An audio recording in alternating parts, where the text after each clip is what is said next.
Welcome to the Mrs. R Relevant Daily Draft Podcast, sponsored by the Draft Professors. Joined tonight by the normal crew, EJ and Christian, special guest, Eric Smith. Eric, it's been a while since we've seen each other on a podcast. Welcome to the show. How are you doing? Hey, I'm doing great, Jim. Always love to be on with you guys. Love what you guys do over here on Draft Professors and like to be, involved when I can. Definitely respect you and the group that you've assembled over here. So happy to be here with you guys tonight. Awesome. So, we have a Bills and Dolphins podcaster, but we're going to stay at like opposite corners of the room. So we should be okay. We're going to be covering a Jeff Hafley defense today. We've done a Fangio defense. We've done a Flores defense episode. And this was a good opportunity because EJ, when we were talking about this last week, you said you had to go research what the defense was. Yeah. What did you go figure out? So from what I dug up about it, it seems to me like it's more of a modernized version of the Legion of Boom, those old Seahawks defense, because Jeff Hafley, he got a lot of influence from Rob Saleh when they were both at the 49ers together. And Rob Saleh, as we know, he got a lot of his influences from Pete Carroll himself. So they run a lot of the similar concepts. What they are a pretty much just basically a 4-3 or 4-2-5 base defense. So, but what they do is they run the like Jeff Hafley, he's adopted the wide 9 front. That the same thing that Rob Saleh does. Wide 9 front, what it is pretty much as famous for your defensive ends are aligned in a 9 technique, which is like a lot wider than usually. Usually your defensive ends are either in a 5 or a 7 technique.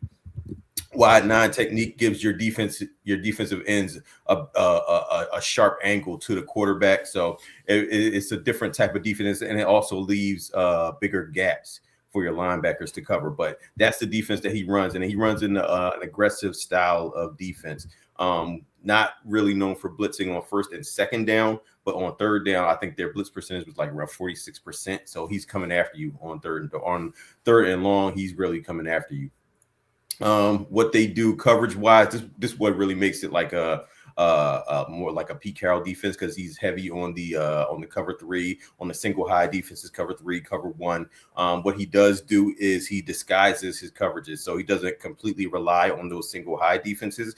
What he does is he disguises it, say like he shows up in a showing cover 1 or a single high defense, he'll rotate that into cover 2 or cover 4. So he's big on the post snap rotations. And the point of post snap rotations is just to confuse the quarterback. That's all that is. Give him one picture before the snap and change the picture after the snap. So that's what he does there. But the main thing is what he does. He is a one gap shooting defense. Nobody's two gapping. Nobody's reacting, waiting for the quarterback to do something or anything like that. Nobody's occupying blocks. Everybody is shooting upfield. Everybody's playing the run on the way to the quarterback. So it's a very attacking style defense. Okay, Christian, you want to add anything to EJ's description? Yeah, EJ summed up perfectly. Just that because they play a wide 9, it's imperative for the defensive tackles, especially, to win their one-on-one reps. They got to have quickness. They got to be able to shoot gaps and win their one-on-one battle. Okay. Eric, any additional insights that you have based on what EJ and Christian just shared? No, not necessarily. One of the things that I would add is that Hafley has been multiple in a sense over his time with Green Bay. Right? He's done really well with being able to adapt to different personnel that he has. Like the big one was, you go from the beginning of the year last year where they've got, Kenny Clark up there as a defensive tackle, and then you make the Micah Parsons move, and that, obviously comes with some scheme changes with that. So I feel like, there's going to be value in having guys that can do multiple different things, which is true of every defense. Okay. So EJ, you want to pick a position group and kind of dive in to that group and kind of define its role within the defense? Yeah. I guess we start with edge like we usually do. Edge rushers for, like I said, with a wide 9 defense, your edge rushers are pretty much like out there on an island versus the offensive tackle. So what you want in this style of defense, you want guys with enough speed, enough burst, enough get off to get around the edge, because a lot of it is either you got to beat the offensive tackle around the edge, but you do have a lot more space inside. So the inside counter move is also a very good option. So you want your defensive ends to be a little bit lighter, a little bit more athletic, change of direction. It would be really good for them, because pretty much it's just what you see down at the Senior Bowl. It's just one-on-ones as far as rushing the passer goes. As far as against the run, it's like I said, it's stop the run on the way to the passer. It's not you're not asking to occupy blocks or anything like that. They want defensive ends that's going to really just get after it. You want guys that are athletic. You want guys with burst. You want guys with speed. You want guys that are explosive. So I think the guys that I got two guys that I think fit this mold, and I got one is like a complete sleeper. He's pretty much he's a guy that I just found, so I wanted to talk about him too. But the first guy is Cassius Howell from Texas A&M, 6'2", 248. He's listed at. So I think he would be perfect as a wide 9 defensive end, because we've heard the drawbacks with him with his arm length and everything like that. He's got short arms. Like length is not an issue for him. He's got T-Rex arms. Coming from a wide 9 stance, it puts all of his strengths on display rather than his weaknesses, because he's not going up and engaging with the offensive tackle right at the snap. He's getting a good 2 or 3 steps to build up his momentum, and then that's when his explosiveness hit. That's when his speed comes into play. If once he gets to the offensive lineman, he's already got a lot of forward momentum. If he has some type of hand usage or any type of counter moves, he can put that in play. It gives him a lot more space to operate, to use his athletic ability to get around offensive tackle. So I think Cassius Howell would be one. The other one is the guy from Duke, Wesley Williams. He stands at 6'3", 251. I like his burst. I like his get off. That's one thing with the wide 9. They want you to get off. They want you to shoot up field. So he has a nice little get off. He works out of primarily a 3-point stance, which is pretty much what you're going to be doing in wide 9 on the 3-point stance. Well, sometimes you are in a 2-point stance, but he works primarily out of a 3-point stance. And at Duke, he has lined up it as a wide 9 technique already, so he has experience doing that. But I like the guy's burst. I like the power that he plays with. Once he lays hands on you, you can tell the offensive line is moving. So he needs to just add a little bit more inside counters to his game. But he's got the burst up field. He's got the aggressiveness. He's got that type of body, that body type and that mold to fit into a wide 9 scheme. Other guy is just a complete athlete. George Gums Jr. From Florida. He's 6'4", 250 pounds. So he's new to the position. He spent, I think, 3 years as a tight end and made the conversion to defensive end down at Florida. But he's just a long athletic guy. You can see the raw talent. Like he's got no idea what he's doing on the field, but he's an athlete, so he just knows how to go get after it. And with a wide 9 defense, that's pretty much what you're being asked to do, is go and get after it. But so he's a complete project, but he would fit in this type of defense because he has that athletic. Christian, you have some more edge players that you want to talk about. Yeah, I think the Hafley scheme is built for a player like Eric Moore, where he has good off burst, quickness, and explosiveness. And if you give him a runway, he can convert speed to power and drive a 320-pound offensive tackle straight backwards and collapse the pocket. The other one I had, I think I'll be curious to see how he tested the combine. This one could be denied Dennis Sutton as well. Good size, almost 270 pounds, and shows the raw quickness to win with speed. A flexible athlete can bend around the corner and shorten it in route to the quarterback. Just has to be more consistent in his rush technique, diversify his rush plan. And then a sleeper, kind of a sleeper I like. I think he needs to get stronger to be better against the run, but Max Llewellyn of Iowa has the size, the quickness to hold the edge, rush the passer, just has to get stronger and be more consistent setting the edge. Okay, Eric, any other edges that you've watched in this draft class that you like for the Hafley defense that we're still in the process of defining? Yeah, I mean there's a lot of edges that I like. It'll be interesting to see what direction they go at the edge group. You obviously have Chop Robinson, who is likely going to be a starter on one side of it. So do you go with a similar player on the other side, or do you go with somebody that's a little more heavy-handed? But if we're talking about those wide 9 fits, the guys that can play out in space, curious your thoughts, EJ and Christian, on guys like Romello Height and the other Michigan edge, Jayshawn Barham. Oh yeah, we talked about Jayshawn Barham a lot on this show. We're big fans of Jayshawn. So he would fit. He definitely would fit. Romello Height is that's right up his alley. He's pure speed rusher, so he can line up like that. Kind of the way Romello Height played, the way Texas Tech plays Romello Height, they kind of play him at like a 9 technique because they got him at the outside linebacker in a odd front. So he kind of does that same thing. But yeah, he definitely would fit too. And those simulate pressures Hafley likes to run on 3rd and long. Mm-hmm. Your edge rushers have to have the ability to drop into coverage and just throw the quarterback off. And Height's one who fits that bill perfectly. Absolutely. So slightly different question, not about the edge room, but Sonny Styles over a corner. Yes, absolutely. Yep. Eric, you want to weigh in on that?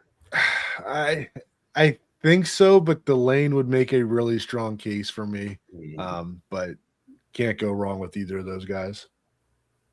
Okay. So, Christian, next position in the Hafley defense that you want to talk about? Yeah, let's go with defensive tackles. It's because the wide 9, you don't have near as much help from your edge rushers. So you got to be able to hold up on the interior. You got to win your one-on-ones and hold the point of attack in the middle. And I kind of struggled to find good fits with this defensive line class because I look around the names, and some are pure nose tackles, pure run defenders, but may not have the quickness to win one-on-ones, and others who may have elite off snap quickness, but may not have the anchor to sit and hold against the run. But a couple I did highlight, and I'll go chalk here. Peter Woods out of Clemson.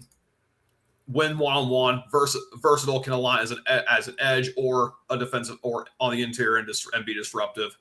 And then the other one is Aaron Graves out of Iowa. I think his quickness threatens the corners of guards.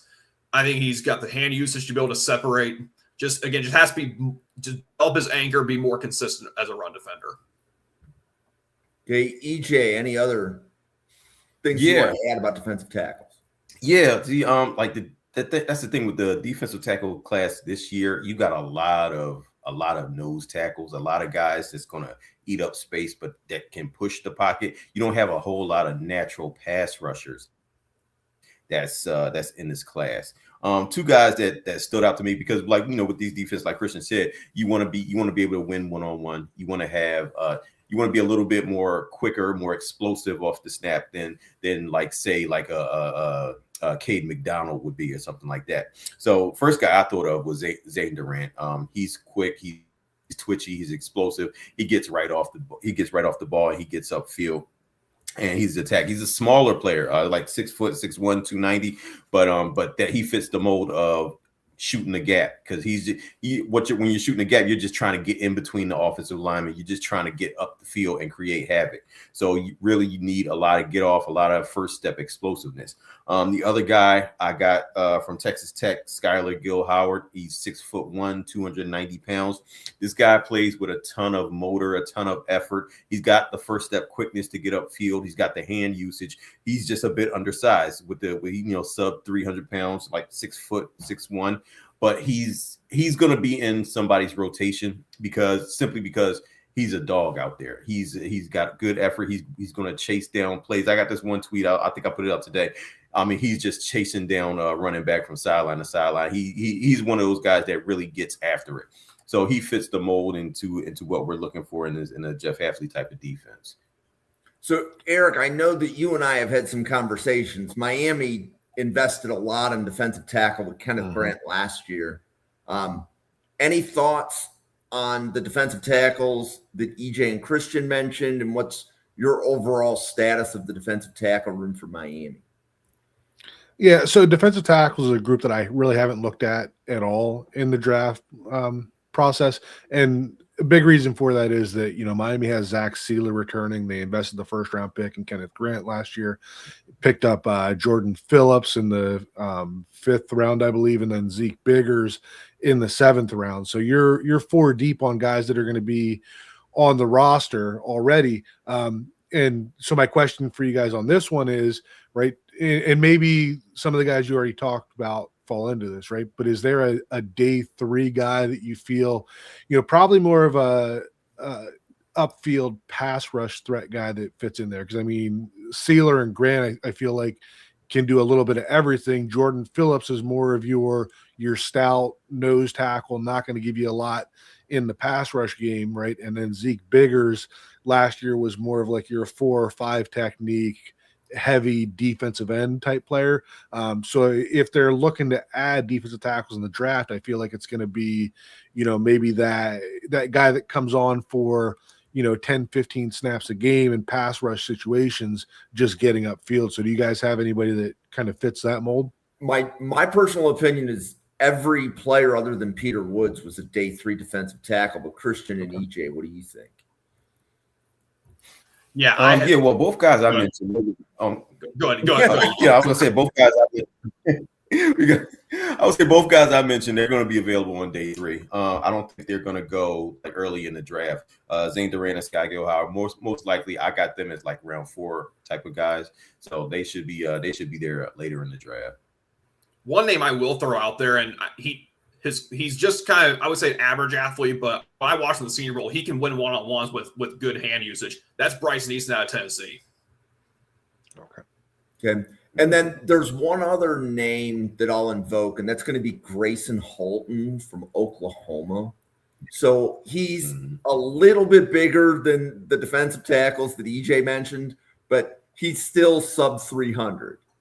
And I believe Holton played 4 years at Oklahoma, but he was in a rotation. So one of the reasons that Holton isn't higher on draft boards is that he just didn't play necessarily the amount of snaps. But I don't know if Holton is round 3. I don't know if he's day 3, but he would be in that range. And as somebody pointed out here, Miami pretty much owns round 3, right? So Miami has 3 third-round picks. So if Holton was taken with one of those, probably not that early. But if he's there round 4, I would think that that's pretty close to BPA. He was consistently disruptive at the Senior Bowl when he was getting more consistent reps. Yeah, so that's the name of his game. He's an explosive player. So EJ, you want to dive into the corners in a Hafley defense? Yeah, on the corners, what Hafley plays with his cornerback, they play a lot of zone coverage, a lot of cover. That's what they did with the Packers. A lot of cover 3, a lot of single high coverages. He did some cover 1 stuff where you're just playing man coverage. Cover 3 is pretty much your, you got a single high safety with deep middle responsibilities, and your corners have deep third responsibilities. But also what he does is when he wants to switch it up, when he wants to disguise that and get out of the single high coverages, he'll go into what he does. What they try to do is cover 2 invert. Cover 2 invert is just where at the snap of the ball, your safeties and your corners just switch responsibilities. So your safeties are screaming down and because regular cover 2 is where your corners have shallow coverage. They're both on both sides. They have shallow coverage. Your safeties have deep coverage. It's pretty much just splitting the field in half, shallow and deep coverage. So inverted cover 2 is where your safeties are screaming down the field and they take the shallow coverage, and your corners are screaming back up the field and they take the deep coverage. That pretty much, again, all just designed to confuse the quarterback and give him a different look. But he does do the cover 2 invert. And the thing about inverted cover 2 is it rarely ever works. It seems to be hard to coach and hard for the players to actually get on the same page to do it. So the fact that he can implement that into his defense, that's a testament to his coaching. That's a testament to his players as well. because cover 2 invert is not anybody's favorite coverage, but he runs it successfully. But with guys with in the Jeff Hafley defense, you want guys that are able to play in zone and do have some type of man ability as well. But I picked pretty much more of the zone type of corners for this exercise. So the first guy I thought of was Hezekiah Massis out of Cal. He's a pure zone guy. What he does is, like, he drops back in his zone. His click and close, like when he's backpedaling, his transition to click and attack something in front of him is so fast. That's how he gets his hands on a lot of passes. He's quick with his start-stop quickness. He changes directions very well, but when he needs to slam on the brakes and change direction going forward, he has that. He's very, very much a ball hawk. He's one of the better ball hawks in this cornerback class. His ball skills are like that of a wide receiver. If the ball is in the air, he can track it just as well or better than the wide receiver can. And another thing is he's assignment sound. I put up a tweet where he's dropping in cover 3, and the offense, they run a post and a 9 route. Pretty much they flood the zone. That's a concept designed to put the cornerback in conflict. So they run two routes in his area, so he has to pick one to chase. What he does is he stays true to his assignment. He's got deep zone coverage, so he stays true to his assignment. He passes off the post route to the single high safety, which is what he's supposed to do, and then he stays with his coverage. But the quarterback thinks that he's got the cornerback full. It all ends up in a interception for Hezekiah Massis, and it's very good. It looks very good on film. So he's a pure zone type of guy. He's got the skills to play some man coverage, but you like him best in zone, and his back pedal with his eyes toward the quarterback. That's how he reads and reacts very well. The other guy I got is Takario Davis from Washington. 6'4", 200 pounds long. He has another guy that has some type of man coverage ability. Oh, that's the beauty of the wall. Are you not supposed to figure it out? That's the whole beauty of it. That's what it is. And Christian just has a door. So that's it. But yeah, Takario Davis, but yeah, he's a long guy. He plays a little bit of both, actually. He can play in some man, he can play in some zone. But I like him in zone because pretty much he has that length. He can cover a whole lot of ground with his wingspan, with his stride length. He's a guy that if you want to play some cover 3 with, he can be disruptive at the catch point. He can pretty much he sits back in his zone and he can eye the quarterback and he can get to passes faster simply because he's got more length. He covers more ground. But he's a guy that you can play in your signal high defenses. And usually what they're doing, they're playing their nickel, so they're going to have their nickel cornerback out there. I got Chris Johnson from San Diego State, 6'1", 190. Now, he can play outside and he can play inside, either or, but I put him in the slot because he's another guy that clicks and closes on stuff in front of him very well. He's another guy he's comfortable moving backwards. That's the thing with a lot of cornerbacks, they're not comfortable moving backwards. They somehow they're slower moving backwards than moving forward. But these guys are comfortable moving backwards, moving back in their back pedal, and still reading the quarterback and reacting to what's in front of them. So those are my 3 right there.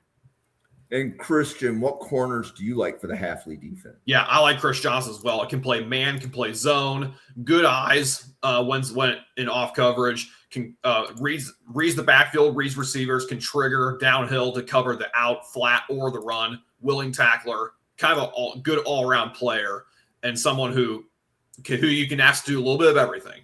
The other I really like here is Trayton Stukes, kind of a big slot corner, good ball skills, good in coverage. And oops, I lost my screen there. Good in coverage, good ball skilks, and someone who can make a play on the ball is a versatile playmaker, which Hafley really requires out of his defensive backs. A lot of 5'6" defensive backs on the field at the same time, and you have to be opportunistic. You got to be able to take the ball away. Okay, Eric, what would you like to add on the cornerback situation? No, I thought you guys did a great job with that because as you guys are talking through there, I had Massis, then I had Davis, and then I'm looking at the guys in between. I had Chris Johnson in there as well. The other name that I had kind of grouped with those guys that I want to get your thoughts on is Julian Neal out of Arkansas. And then I'd also like, I have Davidson Igbinosun a little higher than that group, and curious your thoughts on those two players. Go ahead, EJ. Yeah, so I like Igbinosun. He is more of, I like him playing like, honestly, the best he looks is when he's playing off man. We see how he is in man. He gets a little grabby, hence the all of penalties last year, but he has toned that down a lot. But I like him playing off man where he can reroute the receivers at the break point. I love the physicality that he plays with, and he's a good athlete too. There are a little bit of issues with change of direction with him, but that's something you can work around.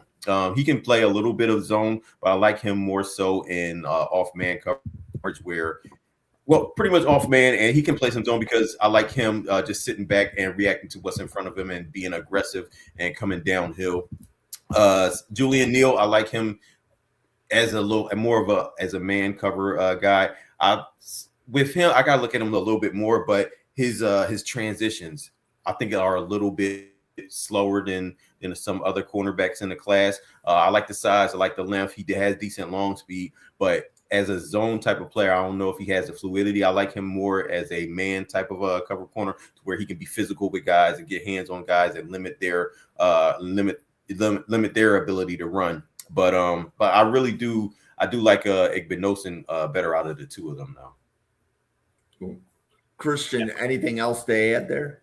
Yeah, I like Igbinosun better as a man corner rather than zone, but he does show the ability to identify, anticipate, and react on when in coverage. So, and he's got the length to contest receivers and challenge the catch point. Julian Neal's he can be a bit slow to react, and it being primarily a zone-based scheme, that could present some troubles for him. He could be a little late to navigate to the spot. But I do think Neal though he's a physical presence as a run defender, so that would be an asset coming off the edge, shooting down and addressing the outside runs. Okay, so I was looking at the corner board and looking maybe for some more like EJ. Could you throw like one later day 3 sleeper corner? And then Christian, I'm going to give you Kobe Taylor out of Vanderbilt. I'm surprised he didn't even get a combine invite, because this is a guy that's been on the freak list 3 years in a row. He's about 6'3", 190 pounds, super long, super fast, transitions very well. The defense they had him playing in, they played him like strictly in like a off man zone type of coverage. Like they weren't very diverse with their coverages at Vanderbilt at all. So like pretty much he was in a zone like all the time. So I don't know exactly what his back pedal looks like. You don't know a lot of the stuff technically of what he can do, but I do know that he's an athlete. So some team is going to draft him because he's tall and he's fast. So some team is going to draft him like somewhere in day 3.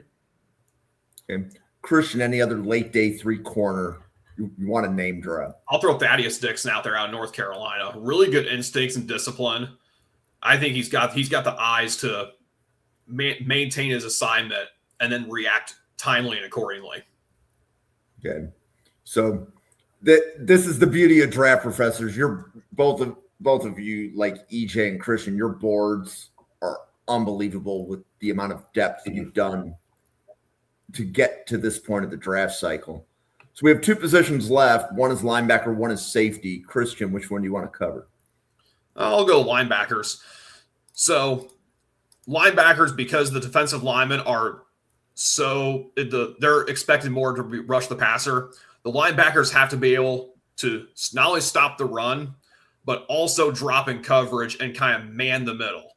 Because Hafley, he's highly aggressive, but he's also trying to find the balance of kind of like a Fangio, keep the defense in front, don't give up the big play. see a lot of cover 3 they play out of him. You got to be able to drop in cover so fluidity, sideline to sideline range, but also shoot downhill and fill gaps, because with a wide 9 set, the front 4 can't cover everything. The linebackers have to be able to trigger downhill and fill those gaps. So a couple names I've got, or EJ, I don't know if you want to add anything to that before we go into player fits. No, you go ahead. Okay, so Jake Golday to me has the length to really disrupt throwing lanes when playing in coverage. Has to get stronger at the point of contact, but I think he's got the frame to add some weight. But sideline to sideline range, really good speed. Still young, playing the position, but I think Golday is someone who really fits well in a Jeff Hafley defense. Someone who can fill in, stop the run, but also drop in coverage disrupt throwing lanes. Where do you have Golday as far as a projection? I've got top 50. I got a second round grade on him. I think he's got a lot of upside going forward. Yeah, so Golday is fascinating. I know EJ was one of the podcasters that did linebackers when we broke down the whole linebacker class. Mm-hmm. But Jake Golday is fascinating because if you watch 2024, he was playing slot. He wasn't even playing linebacker. So this is a 240-pound linebacker that has been covering some of the best wide receivers in college football. I believe there's reps of Golday covering Ryan Williams downfield. Right. And you don't normally see a linebacker running with an elite wide receiver like that. He moved a linebacker to a more traditional linebacker role this year at UC. But one of the other things about Golday is I'm seeing a huge variation in where he's graded. So there are people that will take Golday in round 1, like the last 5 picks of round 1. Right. So I believe that happened on Sunday's mock that we did at Draft Professor. There's a lot of people that are round 2, and then there's a few that are round 3. So EJ, where are you on Golday right now? Yeah, I wouldn't take him in round 1. I mean, he's immensely talented. I like him. It was weird watching him play like in a nickel overhang type of role. But, he pulled it off. They did it with him. So credit to him and his athletic ability. But I wouldn't take him in round 1, maybe round 2, round 3. I got him as a day 2 player.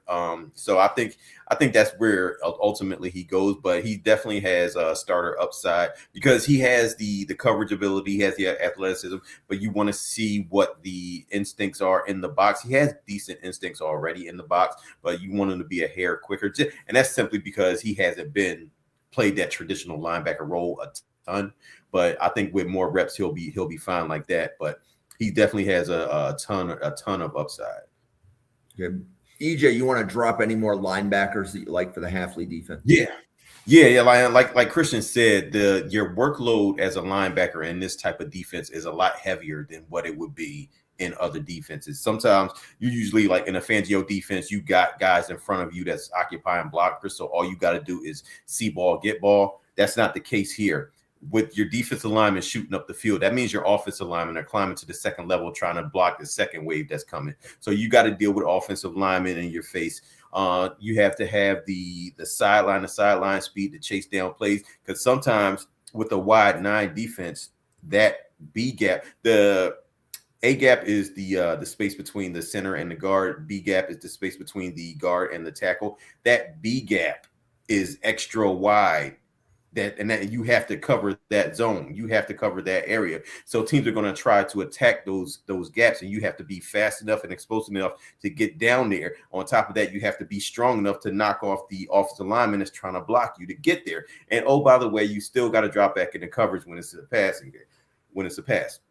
So your job, your workload as a linebacker in this defense is bigger. That's why when you look at the Packers, they had Quay Walker, Edgerrin Cooper, highly athletic players, very big players, physical players, and also can run. They had the talent to do it all. So I went chalk here with these linebackers. So first and foremost, I put Sonny Styles there because he has the talent to do it all.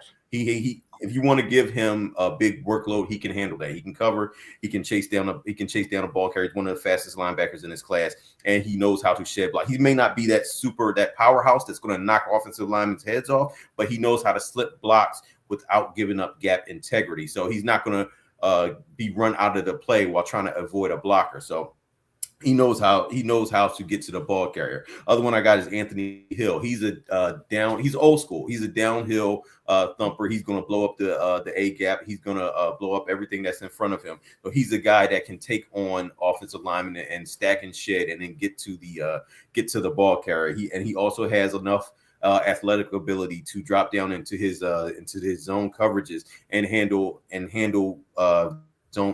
players coming into his zone, and to reading the quarterback as far as being the middle hook defender and relating to players that come in his zone. I wouldn't necessarily say he's a man coverage type of guy. I wouldn't want him running with running backs on a wheel route necessarily, but he has enough to where he can be effective in zone coverage. But he's a guy that he can handle all the duties that this type of defense would throw at him. Though these are two guys that can do that.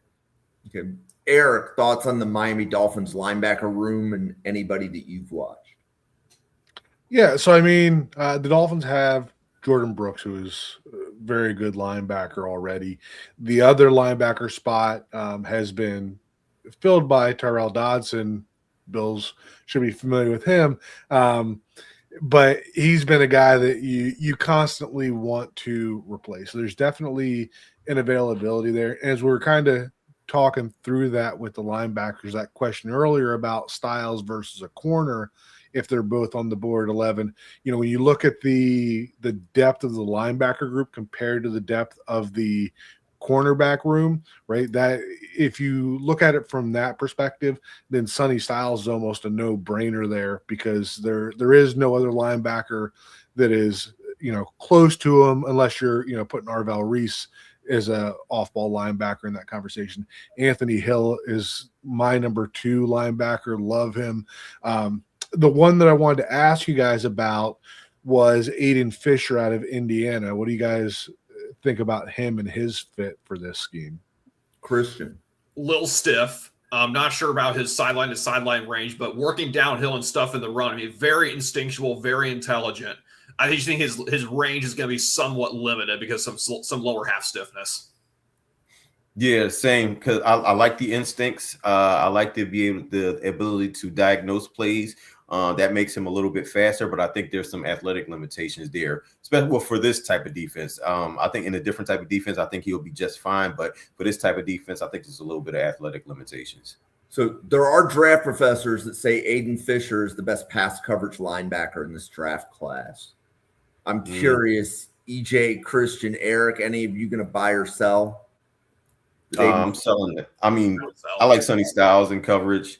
I like the kid from Pitt in coverage. I don't know if you want to call him a linebacker or not, but I like him. Yeah, I like him in coverage. I'll take both of them. I'll take Kyle Lewis and Sonny Styles over Aiden Fisher in coverage. And that's the thing, with coverage is different from what they're asking Aiden Fisher to do. He's dropping into more so of a middle hook defender, so he's just relating to routes that's coming into his zone and carrying them off and passing them off. Sonny Styles and Kyle Pitts, they're usually they can cover running backs coming on a wheel route, or they're dropping off into the flat. It's a different type of coverage that they're doing. And that's another thing with comparing Sonny Styles to Aiden Fisher. You're not gonna ask Aiden Fisher to drop into like a hook curl type of apex defender type of coverage. You're not going to ask him to do that because he doesn't have the athletic ability to do that. That's why I would take Sonny Styles, because he can drop in that middle linebacker type of coverage, and he can also have that apex defender type of coverage as well. It's just a more of an athlete to be able to do that. Kind of a dynamic, versatile playmaker who can impact the game downhill in the box and deep as well. And see someone, Jim, we talked about at 7 o'clock, was Kendall Daniels out of Oklahoma, kind of a converted safety, dime linebacker. I like how physical he is, but he can also flip his hips and get back in the deep third under one of those simulated pressure looks that Hafley likes to run on and third and obvious passing downs.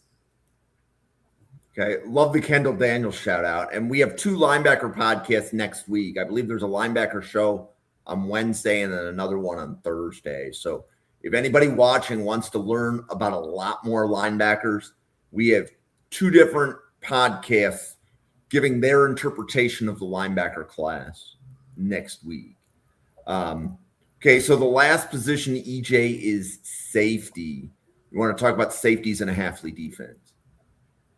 Yeah, safeties in the Hafley defense. You're gonna have to be able to play as a single high.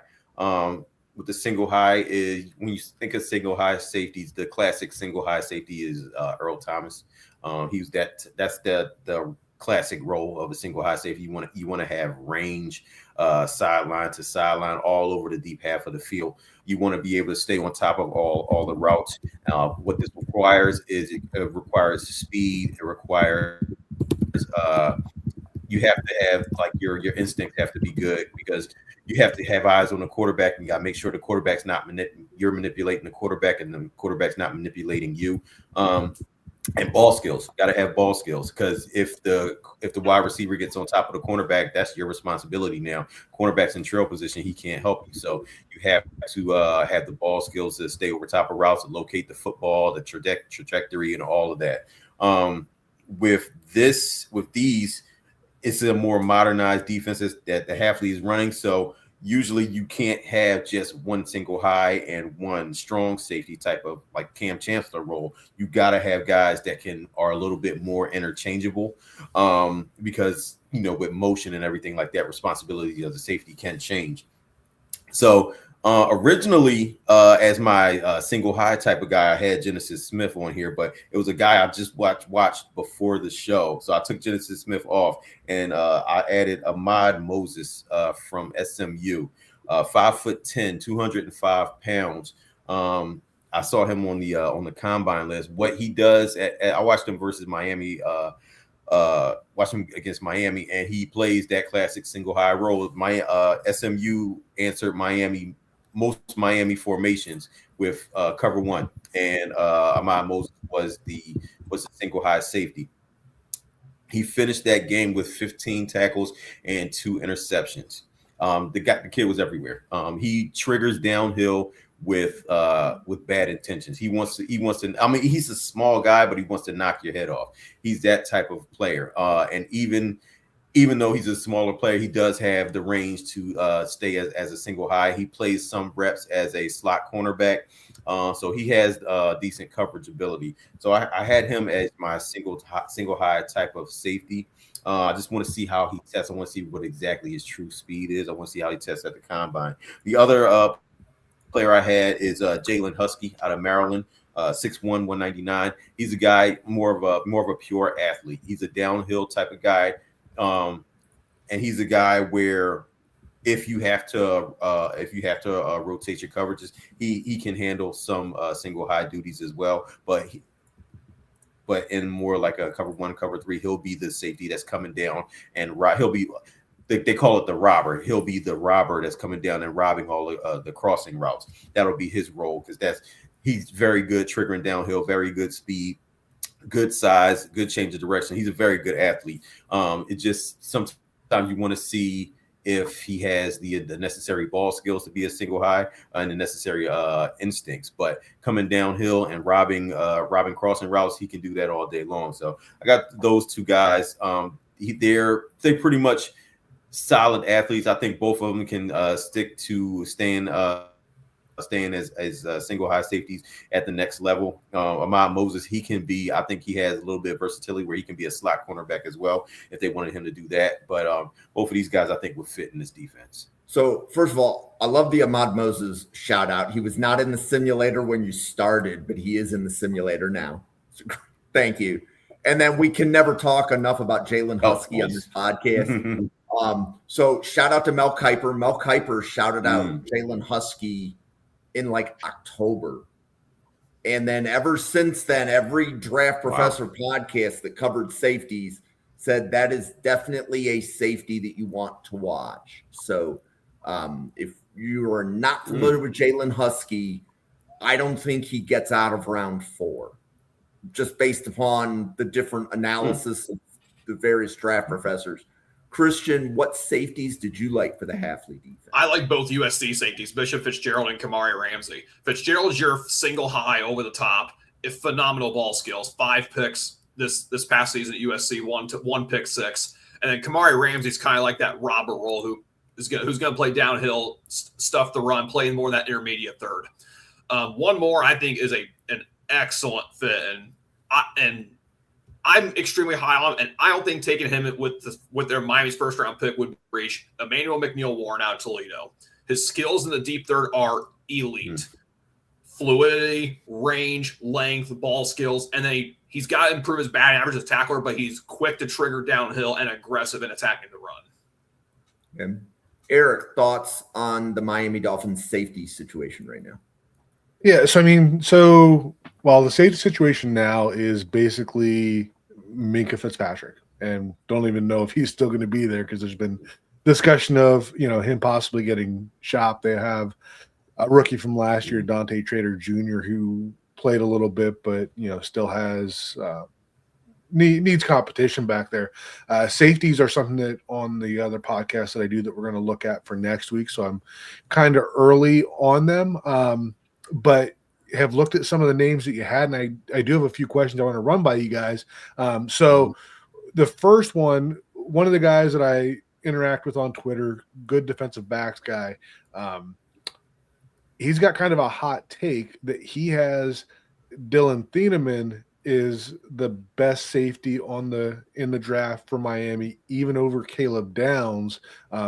His main concern with Caleb Downs is the lack of reps that he has had as that single high safety. So curious where you guys are on Dylan Thieneman, and if you guys agree with that line of thinking that he may be a better fit for Miami than what Caleb Downs is.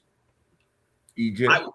I would say Thieneman's just scheme proof. You can drop him into any scheme and let him go to work. He impacts the game deep third, middle third, short third, can play zone, can align in man coverage. Thieneman can do everything. Downs I still think is the better player, but Thieneman I think is as it relates to Hafley's scheme would be the better fit as a single high. I'm sorry, EJ. That's all right. That's gonna work. The first time we had everybody talking. So. Yeah, right. yeah, no worries.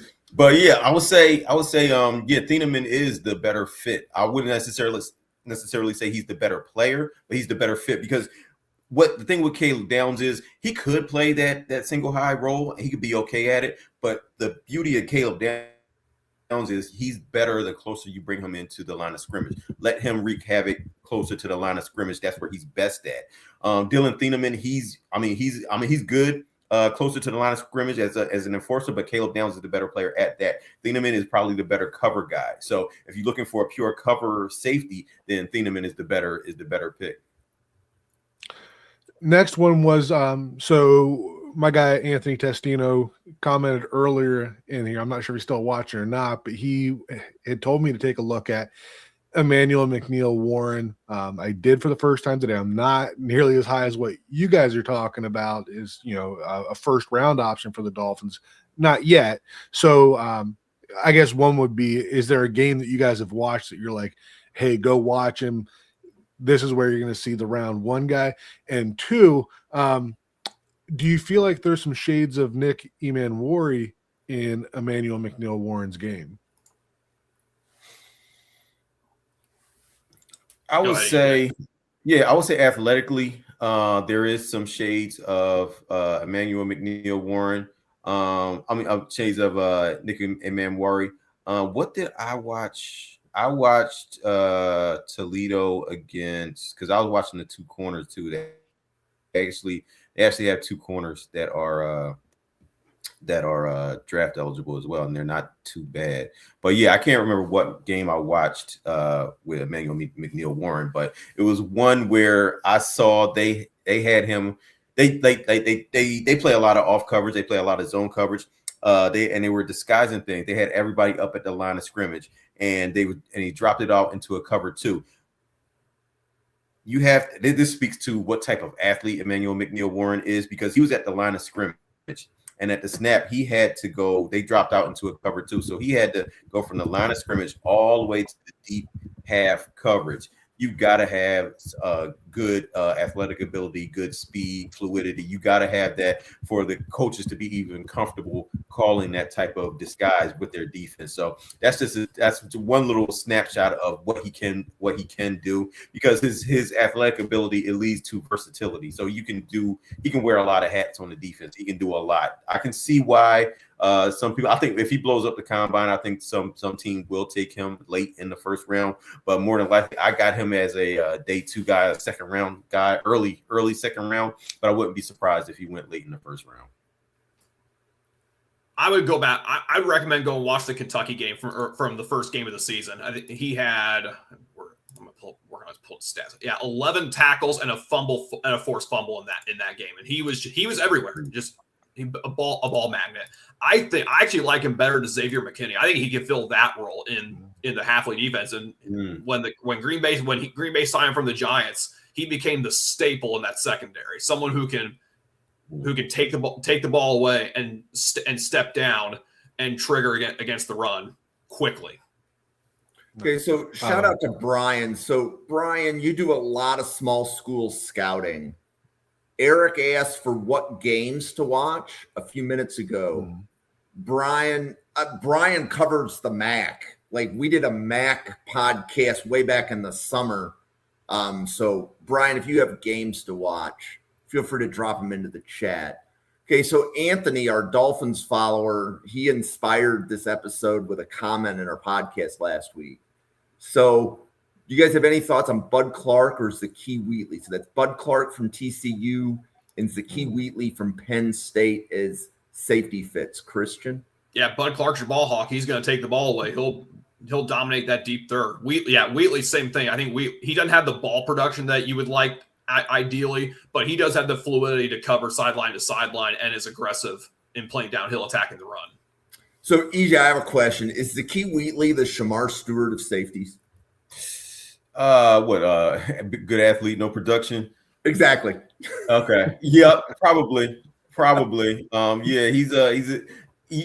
That's the thing. Like, watching safeties is sometimes hard because sometimes like there are like a handful of plays where they're just not involved in. So you got to really watch every rep with safeties. But yes, Zaquee Wheatley, he's a guy like you really got to watch hard because he'll be the guy. The next guy up, say like some guy will make the tackle, but he'll be right there around the ball. He's a guy that hangs around the ball. So pretty much you're watching him to make sure he's assignment sound. You're watching for the athletic ability and everything like that. But yeah, he's that type of guy. He's not going to have the stats for everybody, but I think he's like once you see the film, once you see the measurables and all that, then I think a lot more people would like him. Okay, and then Christian, what do you think about Lander Barton as a linebacker fit in a Hafley? I'm not near as high on Barton as a lot of people are. I don't think he's got the strength to hold up against the run. I just don't see the instincts and coverage either. I think he's going to be a really good special teamer. I think he's got potential if he adds some weight and gets better with his eyes anticipation. I just don't see it right now. Okay. And then for the edges, Zion Young and Keldrick Falk. Thoughts on that, EJ? So Zion Young, he had some good get off. He can play off. He can come off the edge. Keldrick Falk, he has the athletic ability to do it. You got to see with Keldrick Falk, you got to see what the hand usage is. You got to see what his pass rush moves are, because Auburn played him like he was a defensive tackle. Auburn played him in like the 4-eye. He was engaging with guards more than he was with tackles. So you got to see what the pass rush plan looks like. You got to see what the hand usage look like. But he has the athletic ability to do that, though. Okay. One more thing on Falk, if I may. Best case scenario, if everything pans out and he develops his pass rush arsenal, his versatility, there's your Micah Parsons. I think he's got that type of upside with his physical gifts, his burst. Just have to develop and refine his craft. Okay. So Eric, do you have any comments on any of the players that Anthony asked about, or EJ's and Christian's response? Well, I do have two more safeties I want to ask about. So when EJ led off with Genesis Smith there. I was hoping to hear his opinion on that because that's a player that I really like. You went a different direction there, but I do want to hear what you have to say about Genesis Smith. Yeah, he's your typical single high safety. He's got range on that back end. My issue with him is like more of a pet peeve because he is there's no physical aspects to his game. Not a very good tackler. He doesn't take very good angles to tackle. He takes angles to, like, if it's a ball carrier coming his way, he'll take the angle to make it look like he's pursuing a ball carrier, and then oh darn, I just missed him. He's one of those guys. So like I want him to get a little bit stronger. I want him to get a little bit stronger. I want him to get a little bit more aggressive when coming downhill. But as far as playing the ball in the air, as being on the roof of the defense, he can do that all day long. He can be an excellent cover safety. But I just want him to have that complete game with him to where he can be. I'm not asking him to be Cam Chancellor or anything like that. I'm not asking him to be Brian Dawkins and knock somebody's head off. But just to be a reliable tackler, because now at the way he is now, he's swiping at guys' ankles. He's like laying on the ground and then swiping guys' ankles and hoping they trip. That's not what I want in my safety. That's not what I want in a defender. So I want to see him just be an adequate level tackler. That's the only thing I would say that he needs to help out with his game. So check my math, but hasn't Genesis Smith had a 20% missed tackle rate the last 2 or 3 years? Yeah. It would not surprise me. It's pretty high. Yeah, it tracks. Yep. You don't want him down the line. You like him deep. You don't want him down the line of scrimmage near the ball. Yeah, that's a lot of the notes I had both with what EJ and Christian just said there, what I had with Genesis as well. So the other one that I wanted to ask you guys about, my guy Anthony Testino is very high on AJ Halsey out of LSU. And one of the things he says that he feels like he'd like to see Halsey play, 10 or 15 pounds lighter and, see if he can move a little better with that. But Anthony's really high on Halsey. Curious what you guys think of him. Christian, you want to take that one? Yes. And similar to Aiden Fisher, there's some stiffness. I do think cutting weight would help with that immensely because he does fly downhill. Just working side to side, there are some limitations. Yep. EJ, want to add anything? Yeah, I would say the same. Like there's some athletic limitations. He's one of your old school box safeties where he's just gonna play the closer to the line of scrimmage he is, the better off he'll be. But there are some like just speed, athletic limitations there. Kind of the opposite of Genesis Smith. You want him up by the line of scrimmage. Exactly. Okay. So, Eric, do you have about 15 minutes to do a Miami Dolphins mock draft? Sure. We'll keep you in round 1. Okay. All right. So, I am pulling up the Draft Professor Simulator. And we're going to do a Miami Dolphins first round challenge. So, Eric, we're going to give you 5 different first round scenarios. We want you to give us your best player for Miami in round 1 in each scenario. Okay, this is probably going to be pretty defensive heavy because that's where most of my scouting has been. Okay, so round 1 went Mendoza, Reese, Maui Noah, Bain, Tate, Lemon, Downs, Tyson, Bailey, Woods. So then we still got Sonny Styles on the board, right? Yes, he is. Then, yeah, I mean, based on our conversation earlier, I do like Delane and McCoy a lot. But considering that there's more corners that I like going into rounds 2 and 3 than there are linebackers that I like, I feel like Sonny Styles will probably be where I would go there. Okay, so we go Sonny Styles. So the simulator is going to give us a second first round. And in this one, Styles got sniped 4 picks before you're on the clock. So there's no Sonny Styles. Downs went at 5. Yeah, and in this case, without Sonny Styles, there's not another linebacker that I feel is on the same level other than Reese. So I would go with corner here, and I have Mansour Delane as my top corner. I think he's a guy that you can put in and be basically a number 1 corner from day 1. Okay, so the third one, Styles and Delane, are sniped before your pick at 11. David Bailey is here. Mm. So I love me some David Bailey. My concern with David Bailey is, and it kind of goes counter to what Christian and EJ were talking about in terms of the edges in this defense, and that is that it's too similar to Chop for me. Like neither of them are all that great in the run game, and I feel like when you have two of those guys together, and I think Bailey's a fantastic player. I think he's the best pass rusher in the draft, and there are certainly scenarios where he might be the best available for me. In this case, I really like Jermon McCoy, right? And I think that a lot for him is going to come down to how he performs at the combine, how he runs. I did see stuff that I guess at the end of last season, he was actually practicing on the field, but just chose not to play because he didn't want to, risk re-injury. But, if everything checks out for him, then I think that, he's the other corner that I would consider there in round one. Okay. So in the fourth one, Delane, McCoy, and Styles are off the board. Downs is also off the board. What do you do? Assuming that Reese is off the board as well. Yes, Reese is off the board. He's going to fall eventually for me. But no, in this scenario, right, if everything else was gone and I didn't have a great trade down option, then it would be really difficult to pass up David Bailey here. Like I said, he's the best pass rusher in the draft, and you can never have too many good pass rushers.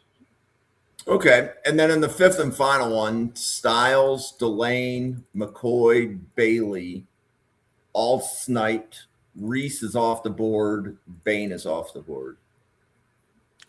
So there could be a conversation at some point for the Dolphins for a tackle with that number 11 pick, depending on what they decide to do with Austin Jackson. Right now, you have Patrick Paul, you've got Aaron Brewer, and then likely Jonas Avayanaya getting another start at the left guard position, but they don't have anything at right guard. They have Austin Jackson right now at right tackle. But if you release him, then, you could probably be talking tackle, but considering he is still on the roster, I would go Caleb Downs here for sure with what's left. Okay. And that was a first-round challenge with Sonny Styles, Mansour Delane, Jermod McCoy, David Bailey, Caleb Downs. Is there one of those players that is your favorite, Eric, for Miami? Yeah, I think the first one, just based on what we talked about before, right? There's other options at corner that I like further down in the draft. So when we're talking about horizontal boards and the way that works, Sonny Styles being the one guy that I really like at linebacker in addition to Arvell Reese. I'm slowly converting to that being what I'm hoping happens on draft night. Okay. So we have a comment here from Anthony. Overall, like EJ, I haven't heard any talk of McCoy as a slot corner. Can you either validate the comment or remind me that McCoy is a boundary corner? Yeah, from what I've seen of him, he's played on the boundary. He's over 6 feet, close to 200 pounds. He seems like he has the size to stay outside on the boundary. And from what I've seen from 2024, he's been an outside cornerback. Does he have the ability to play a slot? Probably. I think he has to change direction. But I mean, if what he's played is as an outside cornerback, most likely on the outside. So I think I'd keep him there. Christian, if McCoy was healthy this year, would he be your corner one over Delane? Absolutely. Yeah. Yeah. I think McCoy, when you talk about the best corners in football, Pat Surtain, et cetera, I think McCoy's got all the tools to become that next guy. It's just, what am I getting with the knee? So let's pause for podcaster identification. First of all, Eric, I want to say thank you for coming on because you brought an entourage with you. So Anthony, you're here nearly every podcast for Draft Professor. That's awesome. Eric brought the rest of, Fins up with him. So Eric, feel free to introduce yourself. Let us know about all of the podcasts and the football content that you make. Yeah, so I am a contributor on 5 Reasons Sports. Over there, we do Scouting the Fins podcast, which is on the 5 Reasons YouTube, as well as the 3 Yards Per Carry podcast feed. And then I also have my own YouTube channel under the same as my X handle at OL Coach Smith 63. Over there, we do a lot of video breakdowns specific to the Miami Dolphins. And then, we started doing weekly with Anthony Testino, another show called Focused on Fins that we do live and take questions. So would love to see some guys over there. Christian.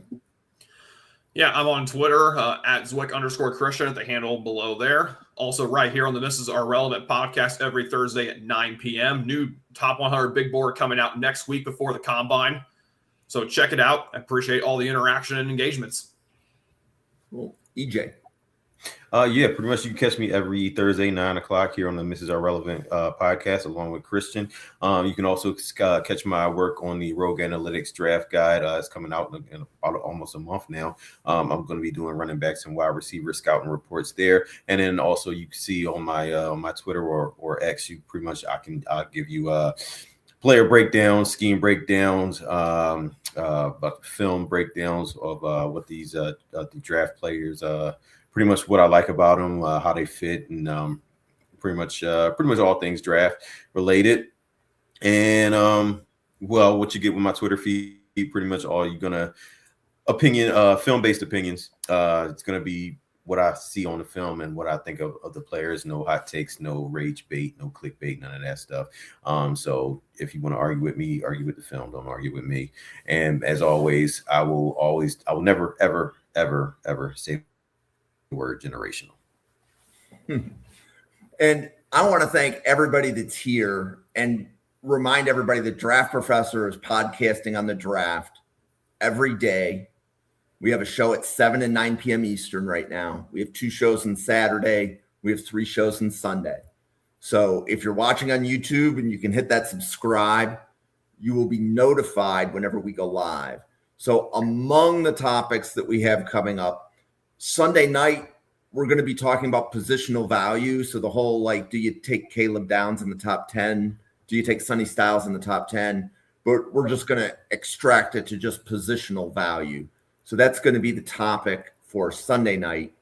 Every Friday night, we do a live mock draft. So if any of the Miami Dolphins fans watching this podcast want to draft for Miami, go to the Draft Professor X page at NFL Draft Fanatic, no I in Fanatic. I am the person behind that account. The pinned post is the sign up for the draft. So if you want to draft for Miami, just drop your name in and I will connect with you for how to do the draft. I know, Eric, you have drafted for Miami in more than one of those. And you've been very complimentary. It's a different mock draft, everybody. You're mock drafting against people, not a simulator. So it's different. You will learn things about, who else values Emmanuel McNeil-Warren, who else is targeting Styles and Downs. You will learn quite a bit from those mocks. And then also want to remind everybody that we have Epic Mock 26, April 9th, 10th, and 11th. And that is a 7-round mock draft where everybody drafting is a podcaster.